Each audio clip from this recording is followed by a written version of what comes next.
Magandang araw mga ka-sweeper. Ito po si Sweeper Rider. Mga ka-sweeper, ngayong araw magkakabit tayo ng vacuum actuator. So mga ka-sweeper, tara, tingnan natin.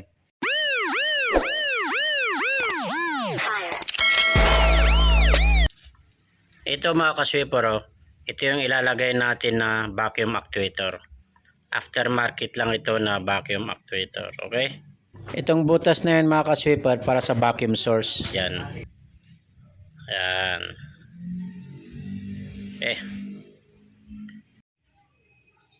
Ito mga ka-sweeper, itong injection pump, okay? Itong buo na injection pump, ito mga ka-sweeper, buo ito, injection pump, yan. Ngayon, lalagyan natin to ng vacuum actuator na yan. Tapos ito yung paglalagyan natin, dito yung mounting nya.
So yan mga ka-sweeper, no, nakabit na natin yung vacuum actuator.